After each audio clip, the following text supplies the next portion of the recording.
Welcome back to the last episode of the How I'm Feeling podcast, season 1. I'm your host, JDM.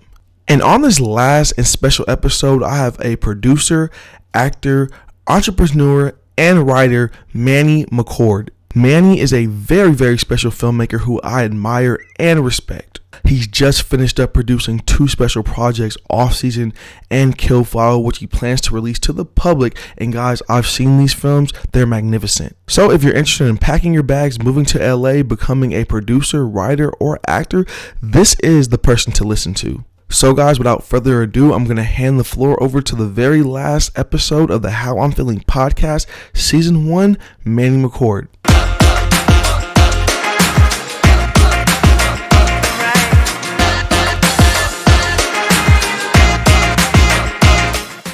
Manny, what's going on, my brother? Man, how you doing? Doing pretty well, man. I think you're the last person of this season, man, and I'm really excited to end with this bang. You know, I know you have a lot of value to offer on the filmmaking, acting, entrepreneurial side, so I was really excited to get to this interview. Heck yeah, man. I'm excited. I'm kind of nervous now because you normally save the best for last, and I'm kind of nervous now. Nah, man, come on, don't be nervous, man. We're just gonna go back and forth. We're gonna talk. It's gonna be very relaxed and simple, man, and for sure, no pressure. You know, just say what you feel and what's on your mind. You know, and that's gonna be value right there. You know what I mean? Cool. I like that. Yeah. All right, so why don't we just hop right in, get started? What got your love for film started? I know you kind of do the acting and you write and all this type of stuff. What kind of got that kicked off? Before we go any further, I just wanted to let you guys know that this podcast is sponsored by JDM Creative Visuals. JDM Creative Visuals is a modern day production company that's built to inspire, uplift, and motivate every single individual through quality and captivating content. Oh man. So I actually got asked this question before. So thinking back all the way from childhood, I think 2nd or 3rd grade, my love for performing arts in general was there.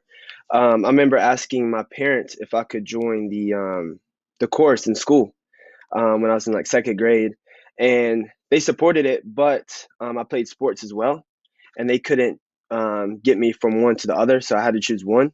And I chose sports. I ended up playing sports from elementary school all the way through college. So it was something that was there from a young age that I just put off to the side because I had to choose between the two. And then I remember it kind of ate at me throughout my journey, in sports. I remember in high school, I would watch the theater kids, even in class, or I would go to their shows, and I would secretly had a deep passion for wanting to be up there with them. But instead I would be like, it's kind of weird, and I would just throw it to the side. When deep down I just wanted to be up there with them. I respected what they did. I did the same thing through college. I'd go to the shows and watch, but I was too nervous to get up there and be with them. And then after I graduated college, 5 months later, I moved to LA and kind of disconnected from that wall I built up over all them years from pushing it all to the side, and just completely dove headfirst into performing, into telling stories, finding who I am. So it's something that's always been there, to say the least. But I just, in 2019 is the first time I really accepted it, and just dove headfirst into it. Oh, okay. So you were in the closet creative filmmaker type of person, sports, but wanted to really do film. Okay, I get that. And do you look at yourself as just an actor? I know you kind of do a lot of things. You write, you're a business owner, entrepreneur, these things. Do you just kind of put yourself as an actor? How do you feel about yourself? No, I definitely don't. After moving out here, I quickly found out I feel like you had to be more than just an actor, or else you're waiting on opportunities. You're waiting on other people to give you a job, and it can be frustrating. It can be real slow if you do it that way. So I'm all about creating my own content. That way, if I want to be an actor, hey, I'm making my own content. I'm not waiting on somebody to give me an opportunity. I'm gonna create my own opportunity. So I got heavy into writing this year. as you know, as we talked about, which has been real cool. Write your own content, performing your own content, um, and then opportunities have came from just starting to write. I have a good friend, Dominique. He's in LA Film School. He's in school to be a writer, a director. I've been learning off him. If I have questions, I call him. He lets me read some of his books he gets from school. And 2020, it's been an interesting year. So I've had really time to just focus on the writing side of things. No, I definitely don't see myself as just an actor. Definitely a filmmaker, creator, maybe future director. But I like it all. I love telling stories, whether it be in front of the camera, behind the camera. Um, you know. Yeah, no. And so like obviously coming to LA, following a dream, filmmaking, acting, a lot of people from different locations have this same dream. What are some ways you've been able to sustain yourself as an actor financially in the Los Angeles area? I know that hasn't been easy and it's actually hard for a lot of people to do that. So what are some things you've been doing? Yeah, for sure. LA is very expensive when you get here. But the cool thing about LA is there's so much to do. There's so many side hustles you can pick up to make this dream a reality. For me, I have been doing brand ambassador work, which is most of the people that do brand ambassador works are here for acting. Um, so I do a lot of brand ambassador work. There's a few agencies you can reach out to. I think I'm with like 6 or 7 different agencies. So if there's a party going on or an event going on, um, I'm there hosting or touring people around or just doing coat check, which you can make pretty good money doing these things. Especially, I mean, 2020 has been real slow. Obviously, all events have been canceled. But brand ambassador work, I would definitely say if you're moving out to LA, look into brand ambassador work. It's phenomenal. Way to make money on the weekends, Thursday through Sunday. And the hours aren't 9 to 5, they might be 6 p.m. to 10 p.m., like 4 or 5 hour days. So it's you have an open schedule still. Another thing I have gotten into is bartending. I bartend a lot on the weekends, weekend nights. So those are 2 side hustles that have really kept me afloat out in LA. But I think the most important thing is um, finding people around you, a support system to keep you afloat as well. Not just focus on the financial side of things, how I'm gonna keep myself afloat, but finding those people around you that's gonna keep you up mentally as well. Yeah, no. I completely understand that aspect of it. And that's also very important. Manny, I see a lot of actors that are on, like a lot of mainstream actors is actually interesting to me. They're not really on social media. You see a lot of actors, they're not on Instagram, they're not on Facebook. And I was just going to ask you, just out of curiosity, is it important for an actor to be on Instagram or to have a large Instagram presence? Or are there other ways that people can bring attention to themselves? This has been a topic, a hot topic. Um, so I can only speak for myself personally. I can't speak from a casting director standpoint or nothing like that. But for me personally, um, I think it's more important to focus on your craft and not put too much attention to building your social media platform, because I feel like if you're working on yourself, working on your abilities um, and stuff, your following is going to come. So for me personally, I've never focused on, dang, how can I get more followers? If I get more followers, maybe somebody will notice me. I've never focused on that side of things. However, on the flip side of that, I've had friends that do have a bunch of following and have received a lot of opportunities from a big social media presence. Opportunities that wouldn't have come across the table unless you have 1 million followers, unless you have 2 million followers. So I feel like there's the pros and cons to each one. But for me personally, I put my time into just creating and making me better. Whether it be an acting class, whether it be taking the time to write. But I've never been focused on the social media side of things, if that makes sense at all. Hmm. Yeah, no, it does complete sense.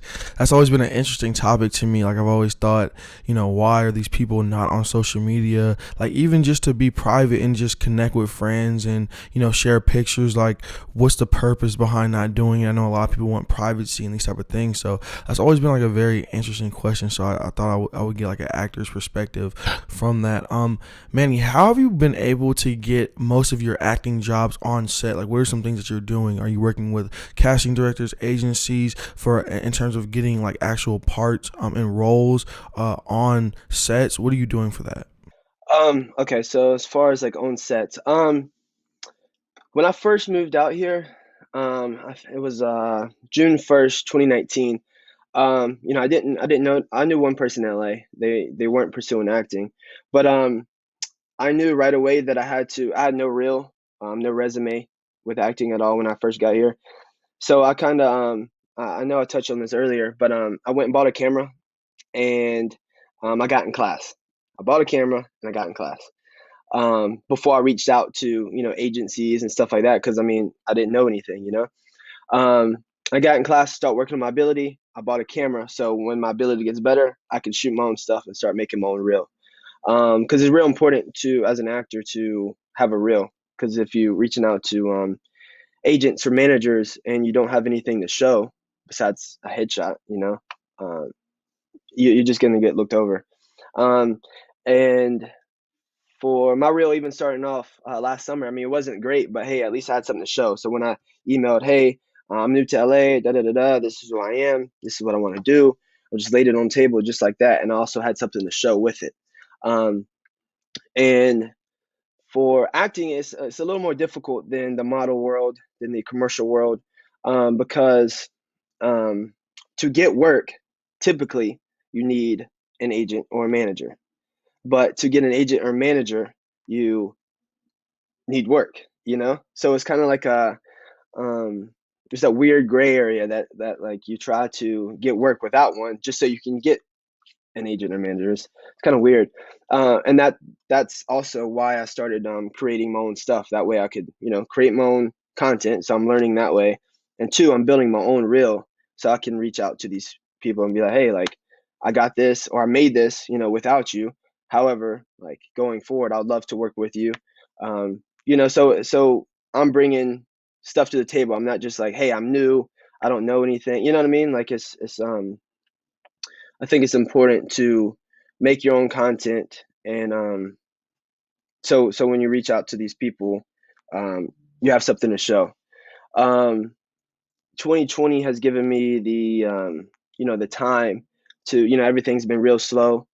Agents and managers have and casting directors have um, opened up a lot of opportunities for you to reach out to them. They've had time to check their emails, to check their social media, and I took advantage of that. I mean, I'd had a whole list of agents and managers that I reached out to. When I watch TV and I see somebody who kind of fits my like what I want to do and fits my look and stuff, I reach out to see who they're with. I get on IMDb Pro, look them up, who's their manager, who's their agency, and then I reach out. I'll create an email, reach out to them, shoot my shot, have my reel ready, have a general email, that I have, but I change it up depending on who I'm sending it to. Maybe add a little flair in there, or find out a little bit more about them and mention, that about them as well to make it more personable. Um, but I don't sit around just hoping I'm gonna get with an agent or manager. I had a whole list. I reached out to like 4 or 5 a week. Sometimes you don't hear back. That's why I would, I had a whole list. And in March, I had a talent agency get back to me, which was awesome. Take Three Talent. They're based out of New York. They're bi-coastal. Um, and I auditioned for them. I had like three different auditions for them. But I don't think the opportunity would have came if it wasn't 2020. If they didn't have the time to, check their email and focus on these new actors who are reaching out to them. So, in some ways, I am grateful um, for everything that's happened. Because a lot of our opportunities have come from this weird, strange time. So, even though this year has been a roller coaster, I'm very grateful for the opportunities that have came from it as well. Yeah, I don't know if anybody predicted like the things that would have happened this year. For a lot of people financially, it's been a rough year, and a lot of people would say they hate this year. A lot of people are saying that they've had really time to get their mind right and do things that they weren't necessarily had the time to do. So I think it's been like a hit or miss for most people in 2020. Manny, you have a production coming that you started, Brodega. What is it about? What's the brand? What's the vision behind your production company? Mm. The vision behind the production company. So I think I touched on this twice already. So yeah, back in January. So it hasn't even been a whole year yet, which is crazy because it feels like it's been a long time. I called my good friend, my best friend actually, Thomas Pierce, to my house, and I was like, "Hey man, I want to talk to you. Can you meet me?" I think it was the next day. I called him, "Hey, can you come to my house tomorrow?" So yeah, man. I was like, he asked what it was about. I told him I had an idea. I want to start creating my own stuff. I want to talk to you about it. He was like, all right, cool. He was like, I'm gonna call my friend Dominique. He's in LA Film School. I love him to sit on this conversation. I was like, all right, cool. So they both came to my house. I sat down, met Dominique for the first time.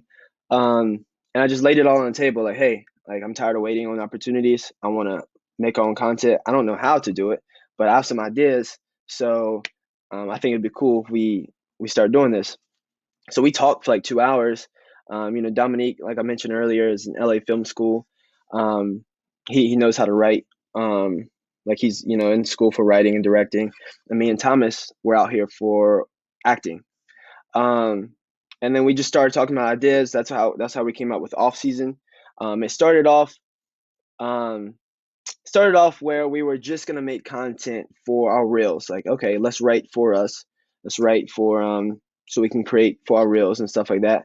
But it instantly became like much bigger than that. Right after like, they right after we could right after we seen what we could do, I guess. You know what I mean? Um, it instantly became we're not just writing for reels no more. We're writing to enter film festivals to start bringing attention from different avenues. Um, that's how we ended up meeting you, and you've been like the big brother to us, giving us advice, kind of looking over us, making sure we're stay on top of things. You've been a great avenue for me to reach out. Hey JD, what do you think about this? Or hey JD, I got a question for you. So for me, if I don't know how to do something but I want to do it, um, I'm gonna find out how to. It's just as simple as that. Like I didn't realize that a production company would come from that meeting that day. I just wanted to make um, content with friends, and it ended up being okay. Well, technically, this is a production company, so let's start acting like a production company. Um, you know, um, so yeah, Brodega Productions. Um, I didn't mention Rob. I'm sorry. So the first um, meeting happened with me and Dominique and Thomas. Um, then a few months later, Rob got back in town. Um, he helped us finish off season, and has been a big help ever since off season. We started Kill File, which has been awesome. A lot. It's been interesting, but it's been awesome. It's been a good learning curve. But Robert, so it consists of me, Dominique, Thomas, and Robert, and we all mesh pretty well. We all have different strengths that we all bring to the table. There's no like there's no, how do you put this, ego. Everybody's about the work. Everybody's about what makes the project better. um, so that's a blessing, finding those good people who are just as hungry as you are, um, and are ready to work. hmm And the name Brodega, like, how did that come about? Was that a collective thing? Like, I thought that was pretty unique and interesting. So I was wondering how you came about that. Brodega. So it's funny because after a few months we started trying to create a name for a production company, and we had, sometimes when you start thinking about something, it's kind of forced, like, oh, let's do this name, but it's just forced. So then we kind of was like, all right, we'll just We'll just wait until something comes up and then we'll stick with it. And for me, you know how I am. I'm like, no, we need to come up with it now. No, we need to come up with it now. Like we don't need to put it off. Um, and Dominique always says, I mean, you spoke to Dominique when you pick up the phone, what up, Brodega? Or hey, Brodega. All right, bye, Brodega. Like that's just his thing. And then one day I was sitting on my couch and we had just got off the phone. He said, bye, Brodega. Got off the phone, and then I said it in my head. I was like, Brodega Productions. That's a good idea. Let me text and see. Let me text and see how they feel about it. And oh, did I lose you? Oh, sorry, my phone rang and my computer went down. Let me pull you out. Okay, now I see you again. Um, yeah, he said Bob Brodega, and I thought about it, and I was like, let me text the group and see how they feel about it. How do you guys feel about Brodega Productions? And obviously, like everybody, loved it and was like, yeah, why didn't we think about this before? It's kind of right under our nose the whole entire time. The 2 months we were trying to think about a name. As far as why and when he started saying Brodega, I still don't know the story behind that. I'm like, why that's his thing. But now it's our thing. Now it's the company name, Brodega Productions. It consists of, 4 very good friends who just love storytelling when it comes down to it. Nah, that's it's interesting how things come about. Everybody has like their own little quirky story about how they figured out what name or what they wanted to do. I find it interesting. And so like Manny, who are some people in film that you aspire to be like, that you respect and admire? Man, I have so many that I look up to for like different reasons. My favorite actor is Denzel Washington. Um, I love his I just love his presence, his essence. I love his story. Um, so that's always been my favorite actor. As far as director, I don't have I probably do actually, but I say I don't have a favorite director yet. And that's only because there's a lot I like and I take a little bit from right now. But I think here shortly I'll have one or two specifically that I'm always like, no, this is how I want to do things. I love the way he does this. Um, a younger um, director that you probably know of, his name's Dionne Taylor. Um, I followed him on Instagram a while back. Um, the reason I really look up to him and bring up his name is because he is very hungry and motivated, and he's always actually just like you. He's very uplifting to other people. Um, he tries to inspire people. He does inspire people with what he does, and just his vision and attitude towards everything. I really admire and respect. And I see him doing big things. And he talks just like me and you do, just about being hungry, about being like going and getting it, about you know um, just not waiting on opportunities and creating it himself. And he's done a bunch of big films here lately. I mean, even during the COVID, I'm pretty sure he was the first director to step out during COVID and film his own film, and with all the COVID precautions and everything, and it went successful. But I really admire him and look up to him. I'm always watching his stuff, just like I'm always watching your stuff, like my daily motivation. Um, who's another who's another actor? Hugh Jackman, the Wolverine. I've always loved how passionate and deep he goes in his roles, characters. I can feel like the pain and stuff that he's had in his past through his performances. But just in general, I know I haven't said a lot of names, but I feel like I just admire people who aren't afraid to just lay it all on the table. Like, hey, this is who I am. I'm not afraid to embrace this. That's always been very inspiring to me. Hmm. Yeah, no, those are all great names. I feel like you can't talk film without mentioning Denzel's name, of course, and some others. So that's a very good list of people. And I gotta check out Dion. I've actually never heard that name. I think I might have heard it one time on a Hollywood Reporter or Deadline. I'm not sure, but make sure you send me that after so I can just like check him out. He seems like a really cool person and a nice page to look at. Is film? Would you say film is like your only passion, or do you have others? What sorry, what do you mean by passion, I guess? Oh, just passion, things that you love. Is film that or is that the end all be all? Are there other things like sometimes I see you. I don't know, it's hunting or RV riding or these type of things. Like, do you have passions for these? Are these just things you do to clear your mind? I mean, it's film. If film is your only passion, then that's cool. But if there's other things, speak them.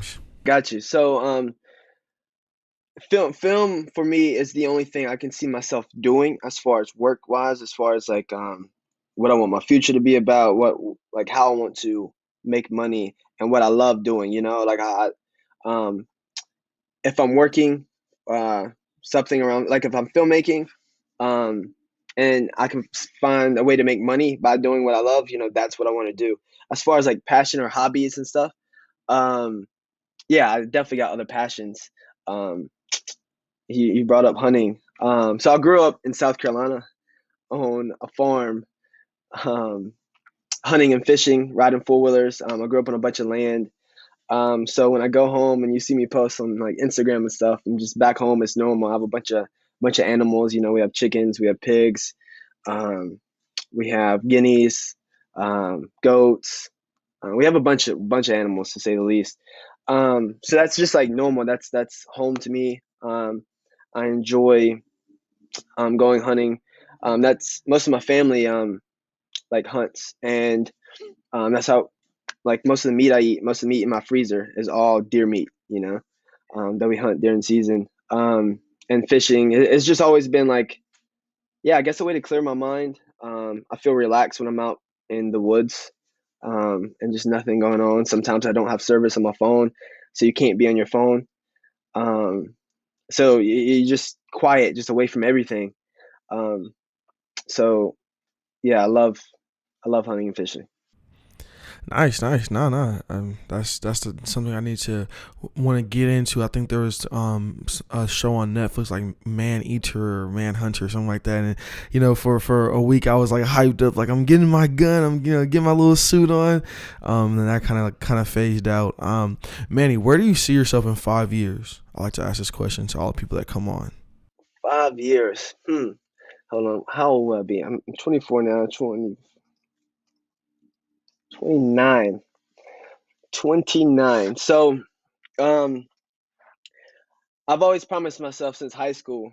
So my goal is to buy land, at 28 years old, 100 at least 150 acres, which seems like a lot, especially out here, because 1 acre being in LA is like, wow, you got 1 acre of land. But back home, I grew up on like 76 acres, and then we had other additional land that we hunted on and stuff. So when I say that, I mean back in the South, not in Los Angeles. But I've always set that age as 28. I'm buying my land. At 30, I'm building my house. Um, and then I'm gonna fly into town for work and stuff. So I do expect to have my land purchased in 3 years, and then at 29, as far as like work goes, I really, this sounds super simple, but doing what I'm doing now, exactly what I'm doing now, but on a higher level. Um, I I'm gonna be creating films with my friends and close colleagues, um, just like we're doing right now. I'm gonna be talking to you um, about, hey JD, like I got a question. I'm gonna be doing the same thing, but it's gonna be on a whole nother level. Eventually, money's not going to be an issue. We're going to be able to think of our ideas. We're going to be able to create our ideas and not worry about how we're going to fund it, how we're going to do this, how we're going to do that. So in 5 years, I mean, I see myself doing exactly what we're doing now, but on a whole nother level. And people are going to know who Bodega Productions is. If I want to reach out to actors and other filmmakers, we'll have films under our belt where people know, oh yeah, they made Kill File. Oh yeah, they made Off Season. Like, people are gonna know. So yeah. No, that's pretty good. You don't have to just say how you feel. That's where you want to be in 5 years. That's where you want to be in 5 years. You know what I mean? Um, so, Manny, where can people connect with you at? Where are you located? Instagram, these sort of things. Website. Where do you want to be connected with? Yeah, so the easiest way to connect with me is on Instagram, um, at Manny Mccord, MANNYMCCORD. That's definitely the easiest way. It's kind of like the modern day business card, to say the least. Um, so yeah, that's the easiest way. And then my email is attached to my Instagram as well. Okay. Okay, well, Manny, thank you so much for deciding to be a guest on the How I'm Feeling podcast.